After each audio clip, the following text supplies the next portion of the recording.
Assalamualaikum warahmatullahi wabarakatuh. Alhamdulillah wassalatu wassalamu ala Rasulillah. Alhamdulillah, para hadirin yang dirahmati Allah Subhanahu wa taala. Kita lanjutkan kajian kita pada kitab Talbis Iblis, yaitu bab yang kedua, celaan terhadap bid'ah dan ahli bid'ah. Saudaraku yang dirahmati Allah Subhanahu wa taala, saya langsung saja kita bacakan hadis-hadisnya. Diriwayatkan dari Aisyah radhiyallahu anha bahwa Nabi menuturkan suatu ketika Rasulullah sallallahu alaihi wasallam bersabda, "Man ahdatsa fi amrina hadza ma laysa fihi fahuwa raddun." Barang siapa yang mengada-ngadakan sesuatu dalam urusan agama kami yang tidak ada padanya, maka ia tertolak. Dari Anas bin Malik radhiyallahu anhu dari Rasulullah sallallahu alaihi wasallam bahwasanya beliau pernah bersabda, "Man raghiba an sunnati falaysa minni. Man raghiba an sunnati falaysa minni." Barang siapa yang tidak suka dengan sunnahku, maka dia bukan termasuk golonganku. Itu ya, hadis yang kedua. Kita lanjutkan hadisnya.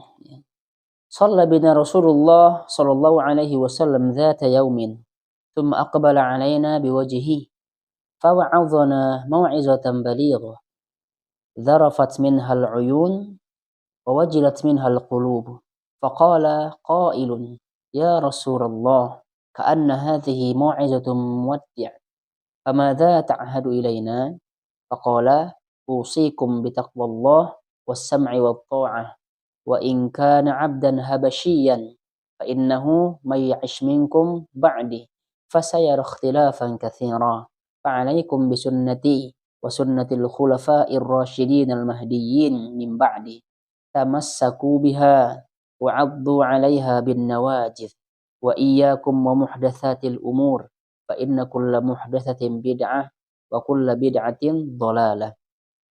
Pada suatu hari Rasulullah Shallallahu Alaihi Wasallam mengimami kami. Seusai sholat, beliau menghadapkan wajahnya kepada kami, kemudian menyampaikan nasihat yang amat mendalam sehingga membuat mata kami menangis dan hati kami merasa takut. Lalu seseorang berkata, "Ya Rasulullah, seakan-akan ini nasihat perpisahan. Apakah yang akan kau wasiatkan kepada kami?" katanya. Lalu beliau bersabda, "Aku wasiatkan kepada kalian agar senantiasa bertakwa kepada Allah Subhanahu wa taala, senantiasa mendengar dan taat kepada pemimpin, meskipun pemimpin kalian adalah seorang sahaya Habasyah. Sungguh barang siapa di antara kalian yang hidup sepeninggalanku, maka niscaya dia akan melihat perselisihan yang sangat banyak. Oleh karena itu, berpegang teguhlah kalian kepada sunnahku dan sunnah khulafa'ur rasyidin yang memperoleh petunjuk setelahku.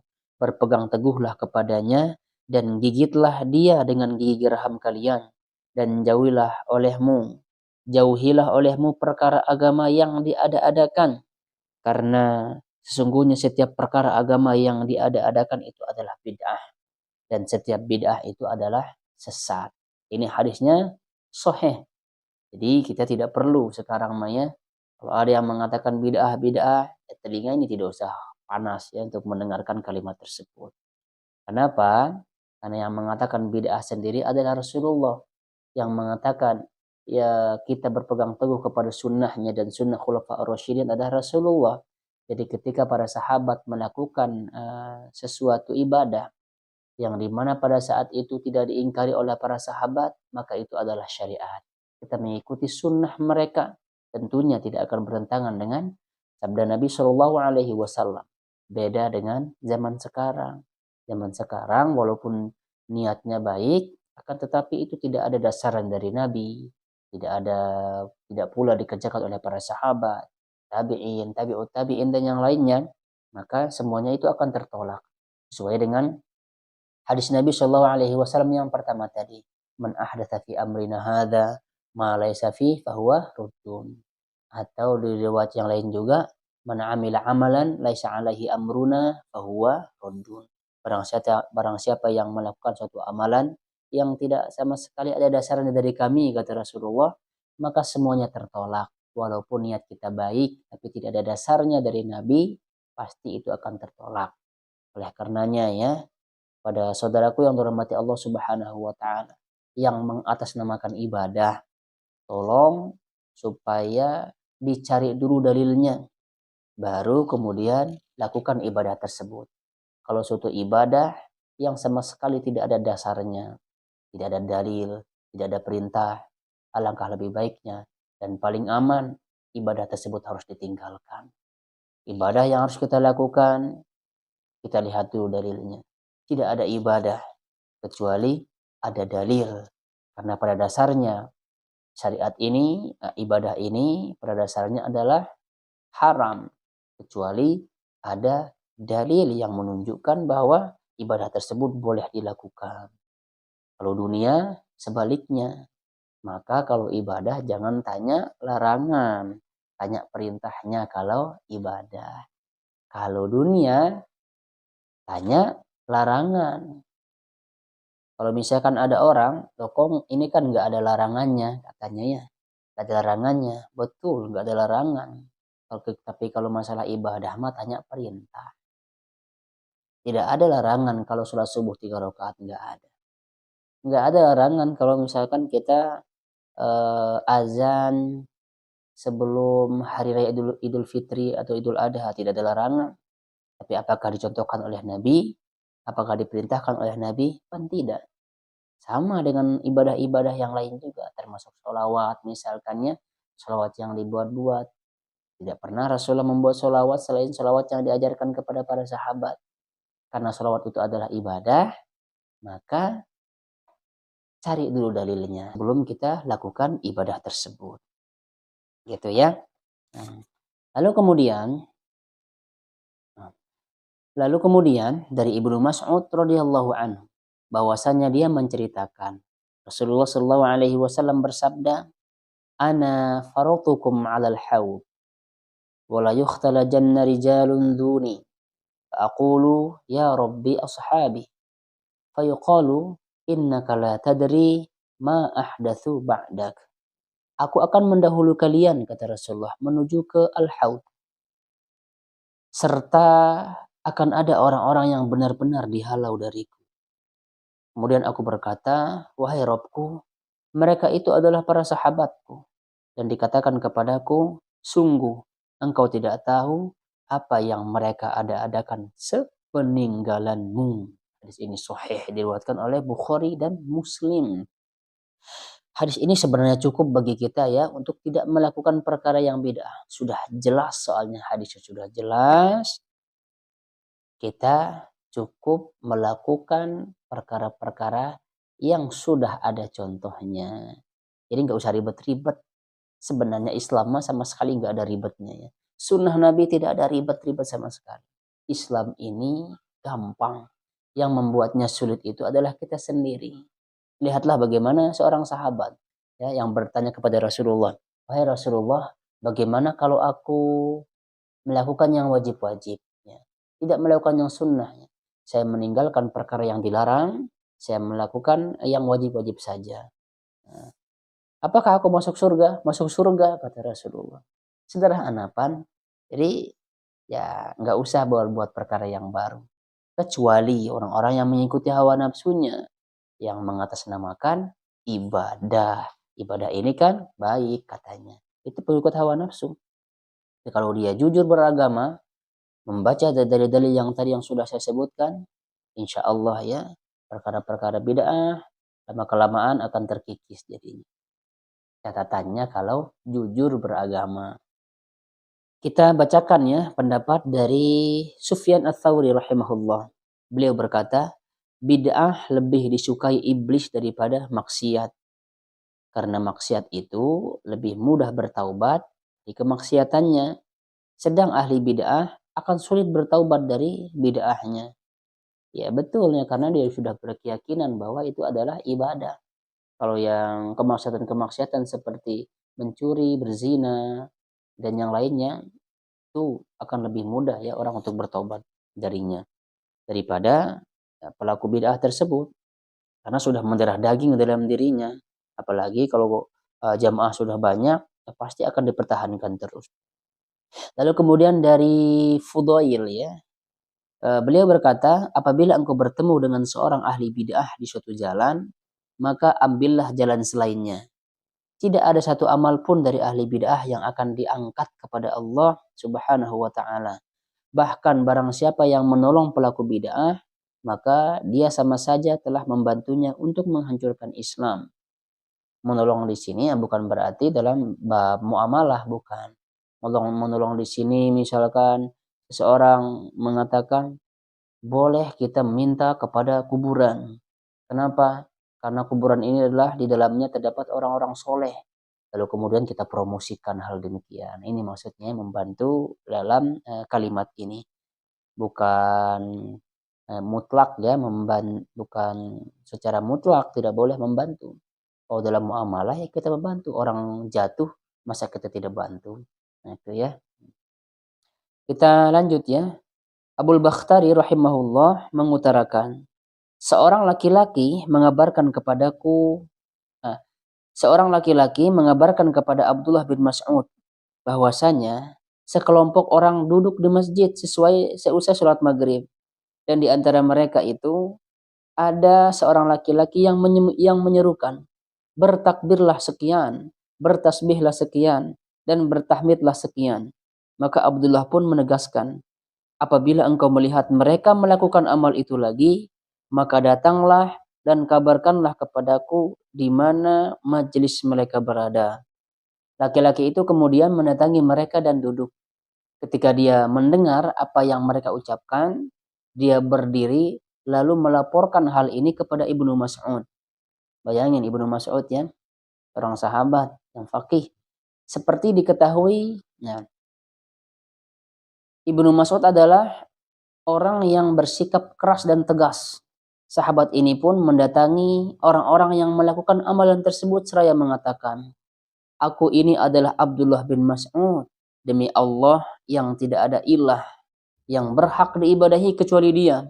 Sungguh kalian telah berbuat bid'ah secara zalim, kata beliau. Dan kalian telah merasa lebih berilmu daripada segenap sahabat Muhammad SAW.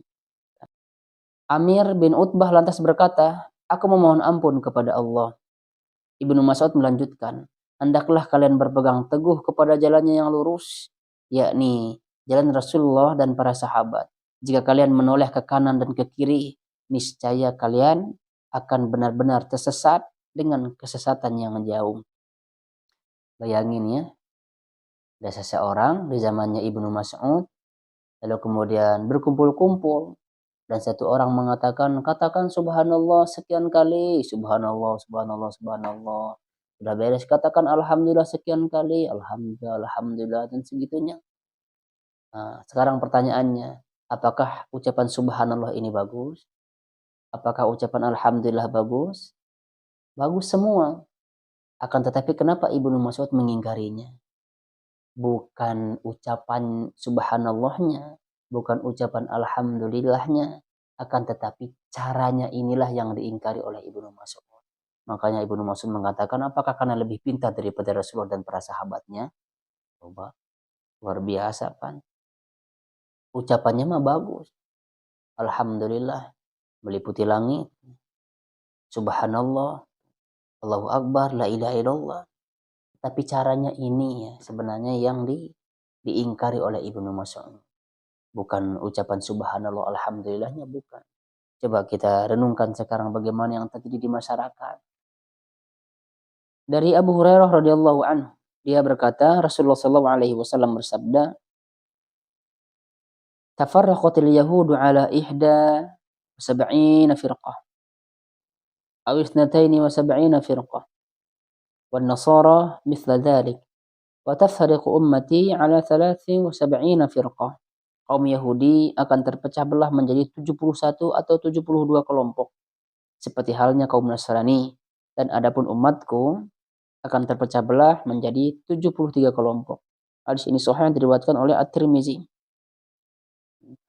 Jadi saya bacakan ya di sini kelompok-kelompok yang menyimpang. ahli bid'ah ini, kelompok-kelompok yang menyimpang, kelompok-kelompok besarnya ya. Yang pertama itu adalah Khawarij, yang kedua Qadariyah, yang ketiga Jahmiyah, Murji'ah, Rafidhah, dan Jabariyah. Saya bacakannya jadi bahan literasi kita di sini. Menurut beberapa ulama, induk kelompok-kelompok sesat adalah 6 kelompok di atas. Kemudian tiap-tiap kelompok terpecah menjadi 12 kelompok sehingga semuanya menjadi 72 kelompok. Yang pertama ya, Hururiyah atau Khawarij. Khawarij ini terpecah menjadi 12 kelompok. Saya bacakan satu-satu ya. Yang pertama, Azraqiyah.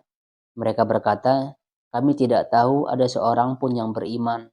Mereka mengkafirkan seluruh ahlul kiblat. Kaum muslimin dikafirkan semuanya, kurang ajar ya. Terkecuali yang mau mengikuti ajaran mereka. Yang kedua, Ibadiyah. Mereka menyatakan, barang siapa bersedia mengikuti ajaran kami, berarti dia beriman. Dan barang siapa yang berpaling darinya dari ajaran kami, yang maksud mereka ya, berarti dia munafik. Yang ketiga, Ta'labiyah. Mereka mengutarakan, tidaklah Allah menetapkan atau mentakdirkan sesuatu pun. Nah, ini paling lebih parah lagi ini. Yang keempat, Hazimiyah. Ya, mereka berkata, kami tidak tahu apakah itu iman dan kami berkeyakinan bahwasanya semua makhluk akan dimaafkan atas segala kesalahannya. Ini keyakinan yang batil ya. Lalu yang kelima, Khalafiyah. Mereka berkeyakinan bahwa siapa yang meninggalkan jihad, laki-laki atau perempuan, maka dia telah kafir. Oh, ekstrim sekali ya. Yang keenam, Mukarramiyah. Mereka menegaskan tidak boleh seorang pun menyentuh orang lain karena dia tidak tahu mana yang suci dan yang najis. Dan dia tidak boleh makan bersamanya hingga dia bertaubat dan mandi. Wah, ngeri ini. Yang ketujuh, Tanziyah. Mereka mengungkapkan bahwa tak patut bagi seorang pun memberikan hartanya kepada siapapun. Karena boleh jadi yang diberi itu tak berhak diberi. Bahkan ia harus menimbun hartanya dalam tanah hingga ahlul haq, para penguasa kebenaran maksudnya, menang dan berkuasa. Waduh, bahaya ini. Yang kedelapan, Syamrakhiyah. Mereka mengatakan tidaklah mengapa seorang laki-laki menyentuh seorang wanita yang dia bukan mahramnya. Sebab kaum wanita tersebut ibarat tumbuh-tumbuhan yang berbau harum. Nah, ini juga dijadikan sebagai dalil ya oleh sebagian orang. Makanya nggak apa-apa katanya kumpul-kumpul bareng, bersentuhan doang nggak apa-apa. Nah, inilah mungkin dasarnya ya. Ini sesat ini. Yang kesembilan, Akhnasiyah. Mereka mengatakan orang yang mati tidak akan memperoleh kebaikan maupun keburukan setelah kematiannya. Wah, ini pelaku maksiat senang kalau yang demikian. Yang ke-10, Muhakkimiyah. Mereka berkata, barang siapa yang berhakim kepada makhluk, maka dia telah kafir. Tuh, wow, keren ya, ngeri juga ini kelompok-kelompok Khawarij.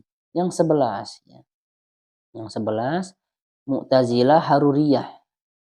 Mereka menyatakan, kami tidak tahu pasti tentang perselisihan antara Ali dan Muawiyah. Karena itu, kami berlepas diri dari kedua kelompok yang mengikuti keduanya. Yang ke-12, Maimuniyah. Ya. Mereka berkata, tidak ada pemimpin yang sah kecuali dengan keridhaan orang-orang yang kami cintai.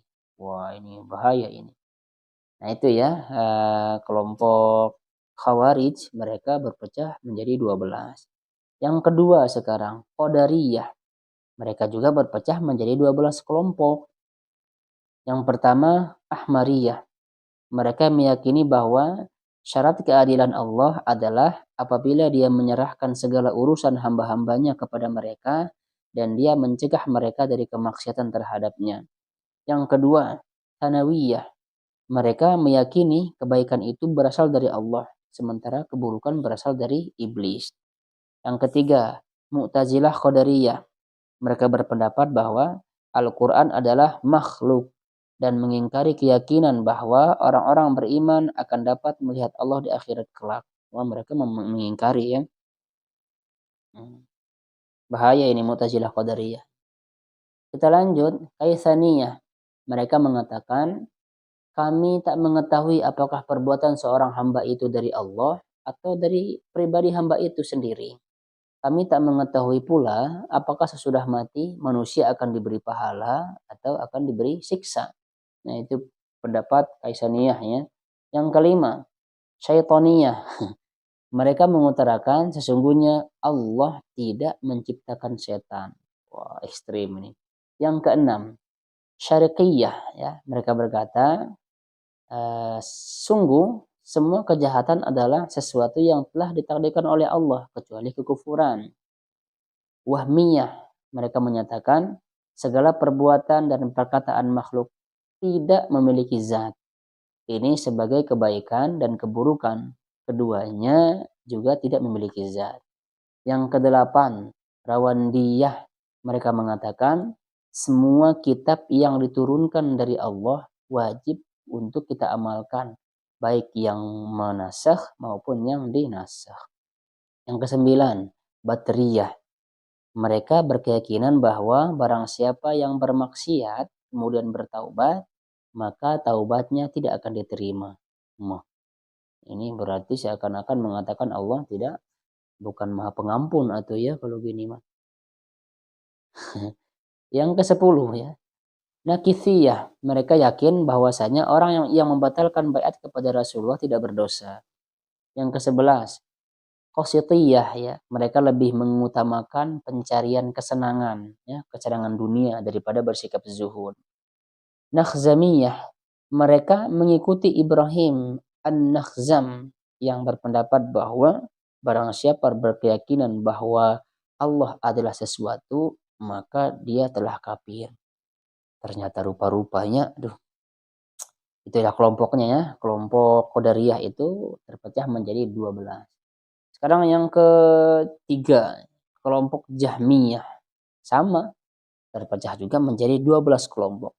Yang pertama, Mu'attilah ya. Mereka meyakini bahwasanya segala sesuatu yang tidak dibayangkan manusia ialah makhluk. Dan bahwa siapa saja yang meyakini bahwa Allah sanggup dilihat oleh makhluknya, maka dia telah kafir. Yang kedua, Marisiyah. Mereka menegaskan mayoritas dari sifat Allah adalah makhluk. Itu pendapat mereka. Terus Multazimah. Mereka berkeyakinan bahwasanya Allah ada di semua tempat. Tuh keyakinan berarti ya, ada saudara kita yang berkeyakinan ada yang berkenan demikian, berarti mereka berpaham Multazimah. Yang keempat, Waridiyah, mereka mengatakan tidak akan masuk neraka orang yang mengetahui meyakini Robnya, dan sesiapa yang masuk ke neraka tidak akan keluar dari situ selama-lamanya. Yang kelima,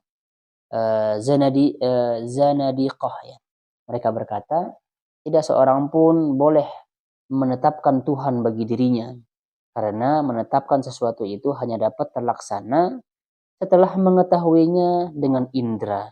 Sementara sesuatu yang dapat diketahui dengan indera bukanlah Tuhan, dan sesuatu yang tidak dapat diketahui atau diterap ya dengan indera hakikatnya adalah tidak ada. Yang keenam, Harqiyah, mereka berkeyakinan bahwa orang kafir akan dibakar dengan api neraka sekali saja. Kemudian dia tetap terbakar namun tanpa merasakan lagi panas api neraka tersebut. Wah, konyol juga ini ya. Selanjutnya faniyah ya. Faniyah, mereka meyakini surga dan neraka itu fana. Lanjut, Mughiriyah, mereka mengingkari keberadaan para rasul serta mereka meyakini bahwa rasul-rasul Allah hanyalah para hakim. Waqifiyah, mereka katakan kami tidak berpendapat bahwa Al-Quran adalah makhluk atau Al-Quran bukan makhluk. Qabriyah, mereka mengingkari adanya azab kubur dan syafaat. Ini ya, Qabriyah. Lafziyah, mereka mengutarakan lafaz kita dalam atau ketika membaca Al-Quran adalah makhluk. Selanjutnya Murji'ah juga terpecah menjadi 12 kelompok. Jabariyah, terpecah menjadi 12 kelompok. Jadi totalnya nanti 72 ya. Nah, itu ya.